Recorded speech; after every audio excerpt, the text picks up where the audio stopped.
अस्सलाम वालेकुम नाज़रीन, आज हम बात करेंगे हज़रत इब्राहीम अलैहिस्सलाम के वालिद मोहतरम के नाम को लेकर, आपकी शख्सियत को लेकर, क्योंकि बाज़ हज़रात का कहना है कि आपके वालिद मोहतरम मुशरिक थे, बुत परस्त थे और कुरान मजीद में उनको बुत परस्त ही बताया गया है। तो चले जानते हैं कि आपके वालिद मोहतरम का नाम क्या है। और फिर आपके बारे में भी, यानी हज़रत इब्राहीम अलैहिस्सलाम के बारे में भी ये कहा जाता है कि वो भी पहले यहूदी थे या नसरानी थे, पहले मुशरिक थे, बाद में उनको अल्लाह ताला ने हिदायत दी तो फिर वो मुसलमान हुए।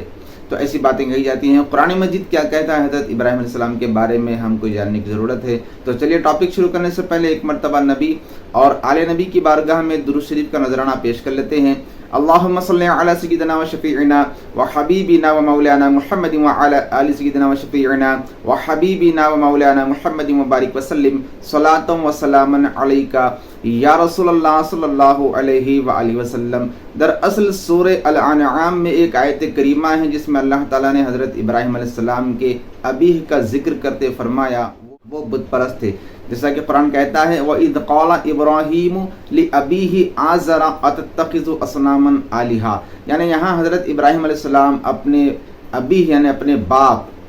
आज़र से कह रहे हैं, फरमा रहे हैं कि आप बुत परस्ती छोड़ दीजिए, अल्लाह की इबादत कीजिए, आपने अल्लाह के सिवा दूसरे बुतों को माबूद बना रखा है वगैरह वगैरह। तो यहाँ पर अल्लाह ताला ने उसी का तज़किरा करते हुए अबी का लफ्ज़ इस्तेमाल किया आज़र के लिए, और बाज़ लोगों को अबी का लफ्ज़ इस्तेमाल करने की वजह से मुग़ालता हो गया, गलती में पड़ गए और कहने लगे कि यहाँ हज़रत इब्राहीम अलैहिस्सलाम के बाप का नाम आज़र है, क्योंकि अल्लाह ताला ने आज़र के साथ अबी का लफ्ज़ इस्तेमाल किया और अबी अरबी में बाप के लिए इस्तेमाल होता है। हम बताना चाहते हैं कि कुरान मजीद एक ऐसी किताब है कि जिसके हर लफ्ज़ में सैकड़ों माना होते हैं, और कुरान मजीद की आयत में कुरान मजीद के अल्फाज को अल्लाह ताला ने कई जगह पर मुहावरे के तौर पर भी इस्तेमाल किया है, यानी अरब में जो मुहावरतन बोला जाता था उन अल्फाज को भी अल्लाह ताला ने कुरान मजीद में वैसे ही इस्तेमाल करके नाजिल किया है। अरब में चाचा के लिए भी अबी का लफ्ज़ इस्तेमाल होता है और बाप के लिए भी अबी का लफ्ज़ इस्तेमाल होता था, इसलिए अरब भी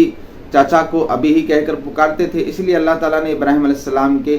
आज़र जो चाचा हैं हकीकत में जब उनका जिक्र भी किया तो अल्लाह ताला ने अरब के मुहावरे के तौर पर ही, अरब के उर्फ के तौर पर ही अभी का लफ्ज़ इस्तेमाल किया। लेकिन हकीकत यह है कि यहाँ जो आज़र का जिक्र है वो आज़र इब्राहीम अलैहिस्सलाम के वालिद नहीं है, बल्कि यहाँ पर वो चचा का जिक्र हो रहा है अबी के साथ। जिस तरह हमारे पास भी चाचा हो या ताया हो उनको बड़े अब्बा छोटे अब्बा कहते हैं, लेकिन हकीकत में वो चाचा और ताया होते हैं। तो इसी तरह कुरान मजीद में इसी मुहावरे के तौर पर भी बाप के लफ्ज़ के साथ, बाप के नाम के साथ जो अबी जोड़ा जाता है, तो चाचा के नाम के साथ भी अरब में अबी जोड़ा जाता था, अबी कहकर चाचा को भी पुकारा जाता था, उर्फ में अबी कहते थे चाचा को भी। इसी तरह अल्लाह ताला ने कुरान मजीद में उनका जिक्र करते हुए फरमाया कि इब्राहीम अलैहिस्सलाम ने अपने अबी से कहा, यानी अबी का मतलब चाचा है यहाँ पर, तो चाचा आज़र से कहा कि वो बुत परस्ती छोड़ें और अल्लाह की तरफ आएँ, अल्लाह की तरफ उनको दावत दिया।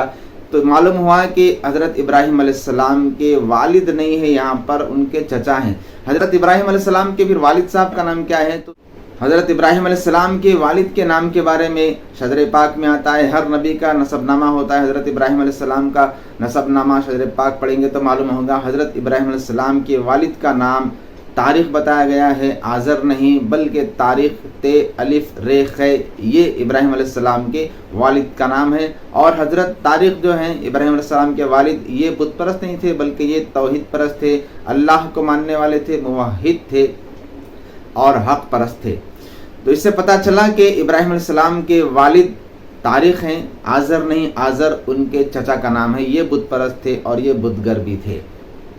जबकि इब्राहीम अलैहिस्सलाम के वालिद बुत परस्त नहीं थे, आपके वालिद का नाम तारीख़ कहा जाता है। और इसी तरह इब्राहीम अलैहिस्सलाम के बारे में भी बाज़ लोगों को शक व शुबा होता है और कहते फिरते हैं कि इब्राहीम अलैहिस्सलाम भी पहले यहूदी थे या नसरानी थे, मुशरिक थे, बाद में अल्लाह ने उनको हिदायत दिया तो वो मुसलमान हुए। जबकि कुरान मजीद में अल्लाह ताला ने वाज़ेह तौर पर बयान कर दिया है कि इब्राहीम अलैहिस्सलाम ना यहूदी थे ना नसरानी थे, बल्कि वो सीधे सीधे मुसलमान थे और ना वो मुशरिक थे।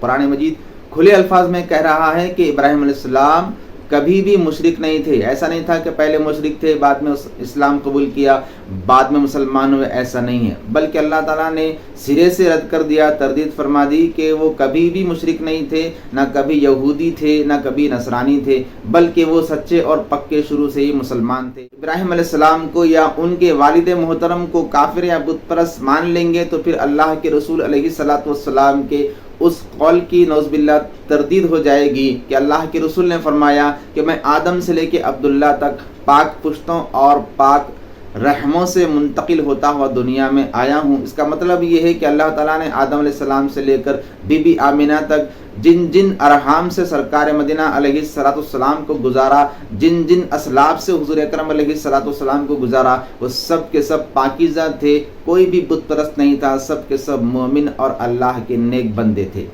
اللہ تعالیٰ سے دعا ہے کہ اللہ تعالیٰ ہم تمام کو سننے سمجھنے اور اس پر عمل کرنے کی توفیق سے مالا مال فرمائے. السلام علیکم ورحمۃ اللہ وبرکاتہ.